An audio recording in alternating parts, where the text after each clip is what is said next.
যারা ভোট নেবেন অথবা ভোট কার্য পরিচালনা করবেন তারা নির্দিষ্ট একটি দলে, এবং এখানে তো আমাদের এখানে চুরি করে না, এখানে হলো ডাকাতি করা হয়। চুরি তো হলো গোপন কক্ষে করে, সবার সামনে করে, যে তুই কি করতে পারবি করিস, আমি ডাকাতি করতেছি।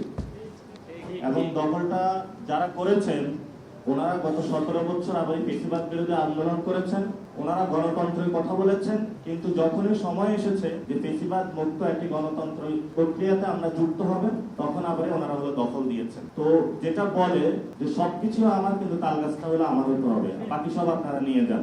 তো এখন একটা ইলেকশন হবে, যে ইলেকশনের মধ্য দিয়ে একটি গণতান্ত্রিক প্রক্রিয়া, সেই জায়গায় একটি নির্বাচিত বডি আসবে। কিন্তু গণতান্ত্রিক প্রক্রিয়া শুধু ইলেকশনটা না, ইলেকশনের 3টি জায়গা আছে যেটাতে হলো আমাদের গণতান্ত্রিক প্রক্রিয়াটা নিশ্চিত হয়। একটা হলো প্রি ইলেকশন, আর একটা হলো ডিউরিং ইলেকশন, আর একটা হলো পোস্ট ইলেকশন। তো এখানে প্রি ইলেকশন যেটা, এটা তো অলরেডি ইঞ্জিনিয়ার করা হয়ে গিয়েছে, অর্থাৎ যারা ভোট নেবেন অথবা ভোট কার্য পরিচালনা করবেন তারা নির্দিষ্ট একটি দলে। এখন যদি ওনারা যেহেতু গঠন করে ফেলেছেন, আমরা এখান থেকে দাবি জানাবো যে এটাকে সংশোধনী প্রক্রিয়ায় নিয়ে আসুন। সবাইকে নিয়ে সুন্দরভাবে যদি গণনা এবং ভোট প্রক্রিয়া আমরা অংশগ্রহণ করতে পারি, তাহলে একটি সুন্দর ইলেকশন হবে এবং বাংলাদেশ একটি নতুন প্রক্রিয়ায় যাবে।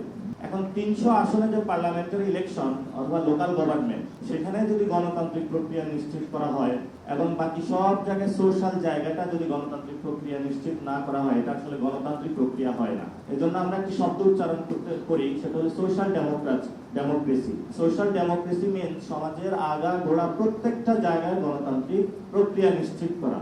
যখন আমরা এটা নিশ্চিত করতে পারবো, তখনই এটার একটি সাইন আমরা পার্লামেন্টে দেখতে পারবো।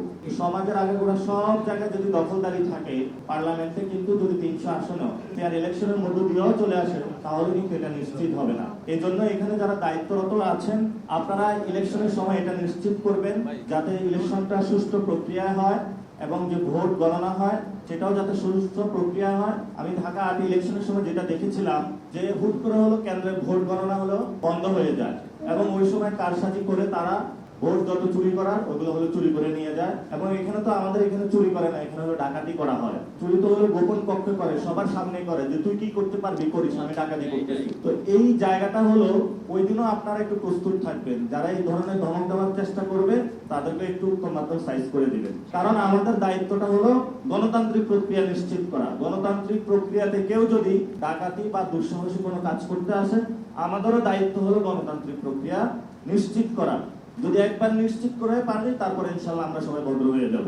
কিন্তু এর আগে যদি কেউ ডাকাতি করে, চুরি করে, অথবা এখানে ইঞ্জিনিয়ারিং এর চেষ্টা করা হয়, তাহলে ঢাকা ট্যাক্সপার অ্যাসোসিয়েশন আপনারা সবাই এটা সম্মিলিতভাবে প্রতিরোধ করবে।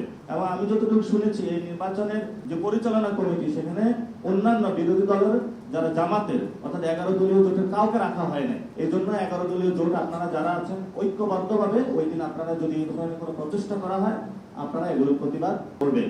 সাথে সাথে এখানে একটি কথা এসেছে যে ট্যাক্সপার অ্যাসোসিয়েশনের এখানে কোনো ভবন নাই। ঢাকা 8 ইলেকশন ইনশাআল্লাহ আমি যদি সামনেবারে জয়ী হই, এখানে সরকারি অনেক খাস জমি আছে, অনেক দখলকৃত জমি আছে।